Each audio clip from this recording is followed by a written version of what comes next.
Look, you and I need to get one thing straight right now. I did not choose to see all of the Twilight movies in theaters. It just kind of happened to me. And the way that it happened to me is that all those movies came out in an era when I went to all the movies that came out. Because, get this, there was a new theater that went into the town that I lived in, and it was beautiful. And the whole thing was fresh and minty and clean, and it looked great and sounded great. The dew of Eden was still upon it, not yet replaced by the spilled sodas of humanity that put that disgusting sticky film all over everything in movie theaters. And so I was like, hey, this theater is cheap. They have good popcorn, and the movies in this era are good enough. I'm just going to go to everything. So I went to all the movies. That's how I accidentally saw Twilight. Well, all the Twilights. While I was in that phase, though, Gran Torino came out. I didn't know anything about it. I saw it at Clint Eastwood or whatever. So I went to the movie theater and I was just I'm going to eat the popcorn. I'm going to sit in this comfortable, clean seat. It's air conditioned. I'm going to have a nice time. It's cheap. But the movie was mind-blowingly good. And about halfway through, it occurred to me, this might be the most perfect movie I've ever seen in my entire life. And before the movie was even over, I had decided in my soul, I had made a blood oath covenant with myself and Clint Eastwood that I was going to tell everybody I know about this incredible experience I had going to this incredible movie and how everybody should go see this movie.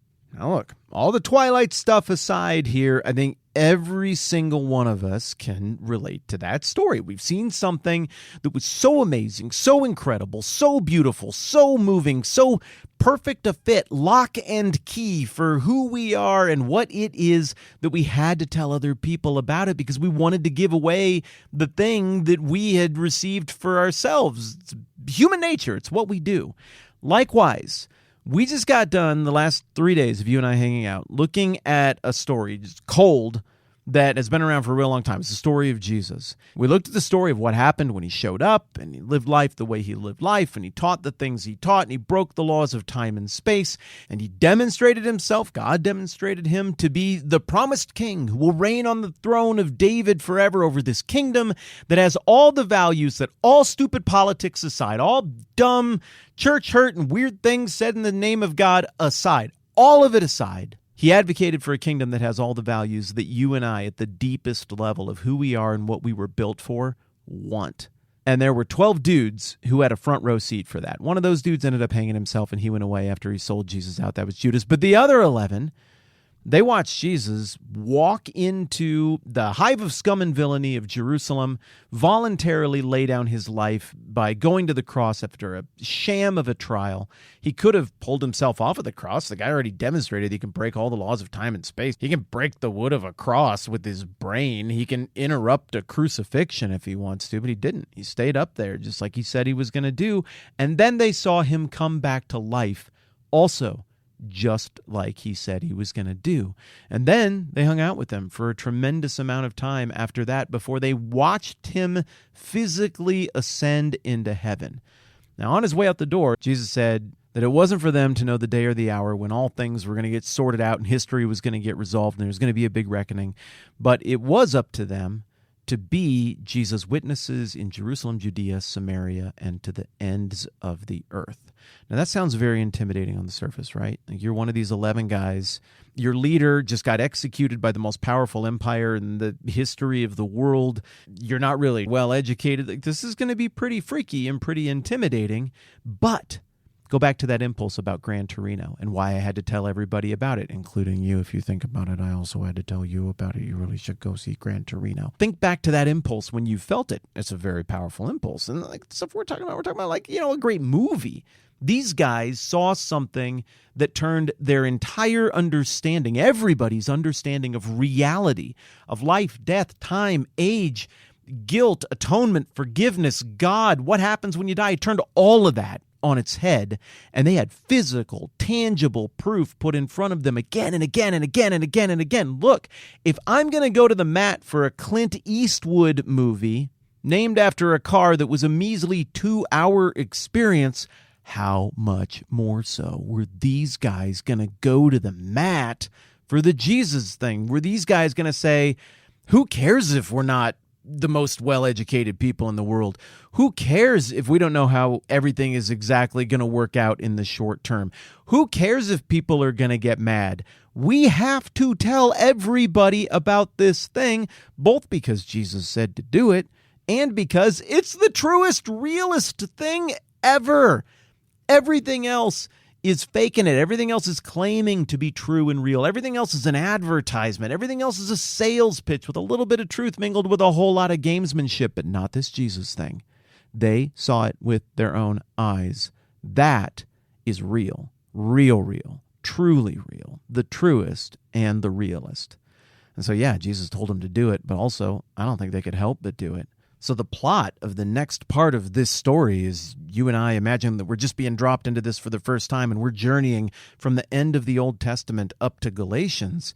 The plot of the next part is the disciples of Jesus, with all of their flaws, going out with a message that is unflawed, backed by God, who is unflawed, to go and tell the whole world, anybody who will listen and some people who didn't want to listen, this amazing, true, real thing that they couldn't help but tell them. And basically everything that I just told you about right there is the book of Acts, chapter 1. Now, once again, I know some of you have been around the Bible for a long time. Some of you are picking this up right now for the first time. So let me just lay out how this thing works structurally.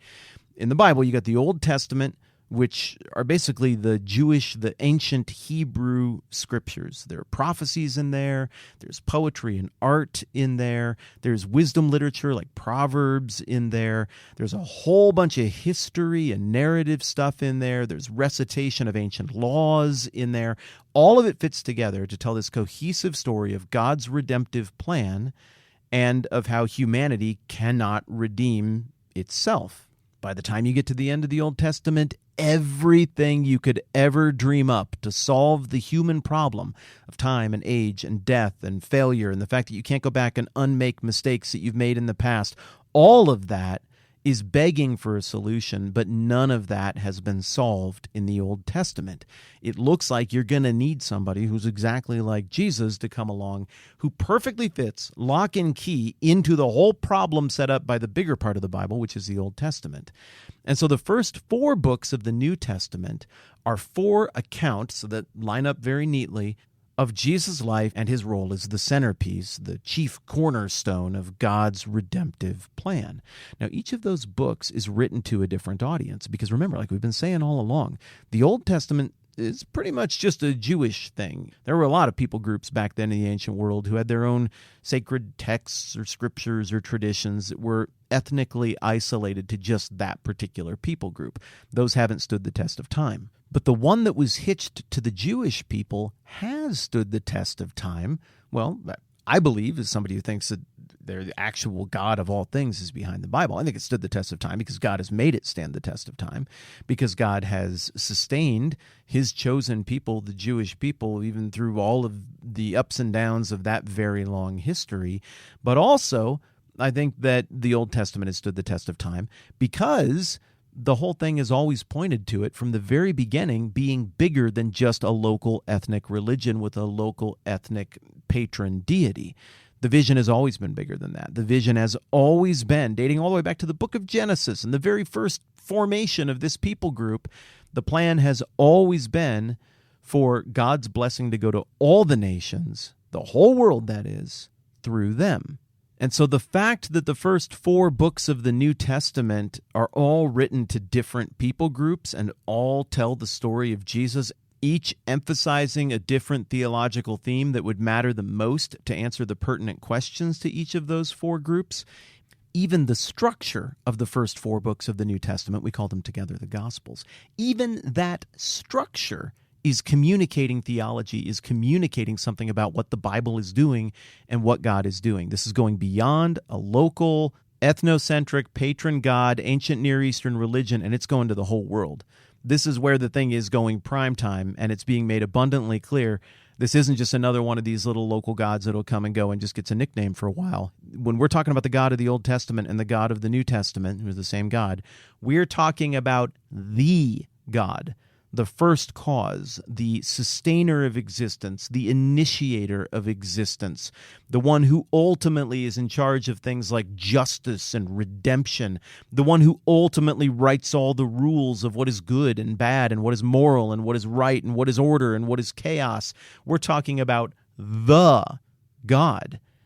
And Jesus, it gets made clear in those first 4 books of the New Testament, is the Son of God, the promised Messiah, the eternal King, God in the flesh. So this is all so much more exciting than seeing Gran Torino for the first time, though, again, that was very exciting, and I do recommend you seeing that film if you haven't seen it before. By the way, if you do go and see it, look for the parallels with the parable of the Good Samaritan. It's right there, I'm telling you. It's just a great movie. So this Jesus thing, told over the course of the first 4 books of the New Testament, the Gospels, is amazing. So, of course, the disciples are going to have to do something with that. They cannot help but tell people, but there is one problem.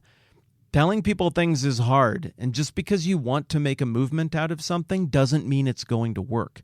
How many people have started businesses, podcasts, YouTube channels, clubs, institutions, started churches? I mean, everybody's got ambitions to do something and get people excited about it and get people on board, but it almost always fails, and even when it succeeds, not usually succeeding on a huge, gigantic, grand scale. But the thing the disciples are trying to accomplish here in the early going of the book of Acts, Acts, by the way, is the next book of the New Testament. It's the sequel to the Gospels. It's what happened after. The thing that the disciples are trying to accomplish here is massive in scale. They've got a message that invites people to reimagine everything about how everything is. And frankly, I think it's going to be a really tough sell because no matter how sure they are of what they saw, it's still a lot to ask a bunch of people from all over the world who didn't see it to buy into the thing and believe in it. How are you going to pull that off? So as we get into the book of Acts and we're getting closer to the beginning of the book of Galatians, which this whole season is on, there is a giant conundrum. These followers of Jesus cannot help but go and tell people about what they've seen and to invite them to see it too. They are compelled by what they saw. They are compelled by the command of Jesus himself, but it looks like it's going to be a tough sell because it looks like it's just going to be 11 guys trying to accomplish something that, if they succeeded, would change the world, but this is going to be a really uphill slog. Unless the same God who was behind the story of Jesus, as recorded in the 4 Gospels, turns out to also be behind what is happening next. If you see something even pretty good, you feel like you've got to tell everybody. If you see those 1 or 2 things over the course of a lifetime that you view as being awe-inspiring and truly artistically perfect, you really have to tell everyone. But if you happen to be there at the right time in the right place in the history of this ball spinning through the cosmos, and you saw the pivot point of human history, the centerpiece of God's redemptive plan, and God in the flesh himself, well, then it's going to be more than a feeling of, I should probably tell some people. They'd probably enjoy this. You would be compelled beyond any other action. This would be your sole purpose in life, and indeed, that is what happened to these 11 guys who followed Jesus and are now standing at the threshold, standing at the starting line of this enormous task that is before them. Can they pull it off? How are they going to pull it off? What is God going to do? Fun, fun, fun. More of this next time around. I'm Matt. This is the 10-Minute Bible Hour podcast. Let's do this again soon.